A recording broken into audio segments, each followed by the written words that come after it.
Bakit po naisip niyo magbenta ng mga ganito? Meron namang mga bulaklak lang, sampagita, o kaya agimat. Alam mo, sa hanap buhay, hindi mo pwedeng isipin kung anong gusto mo itinda. Ang importante ron, meron ka pagkakakitaan. Kung ano pwede mo itinda, yun na itinda mo. Na para mabuhay ang pamilya mo. Nauubos naman po yung mga tinda niyo. Depende kasi kung ano, kasi hindi mo naman pwedeng ubusin yan, bukas wala ka na ititinda. Kung ano yung mabili dyan, bibilihin mo rin at ilalagay mo ulit dyan para bukas meron kayo titinda. Saan niyo po ba, Palit-palit lang yung araw-araw. saan niyo po ba nakuha to? Yan, ninararasyon lang sa amin.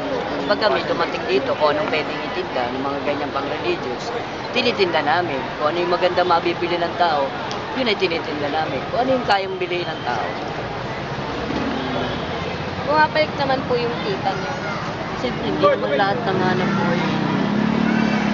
Hindi naman lahat ng hanap buhay kung hindi bumabalik. Siyempre, bumabalik yan kahit paano. Depende na lang sa'yo. Sa paghawak mo sa palaban. Ngayon, kung umahawa ka ng paninda mo, baliwala na. Pag bumenta ka, gastos dito, benta, gastos dito. Hindi talaga babalik. Ngayon, ikaw yung bahala, magpaikot para yan ay lumago.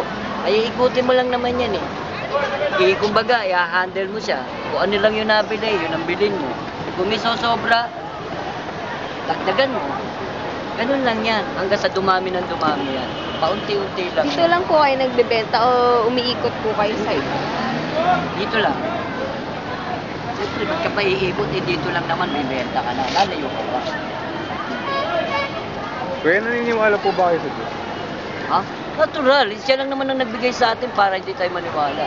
May Diyos. Talagang may Diyos. Isa lang ang hindi naniniwala sa Diyos, yung mga ano lang sa buhay. Pero talaga, may Diyos talaga. Bakit tayo nabuhay kung walang Diyos? Sino bang nalaglag sa atin? Di ba siya? Kaya tayo, sa Kanya tayo lahat humihingi ng tulong. Siya yung nagbibigay sa atin para makagalaw tayo ng anumang bagay na pwede natin magawa. Hingin natin sa Kanya, anumang bigat ng problema, sa Kanya lang natin lalapit.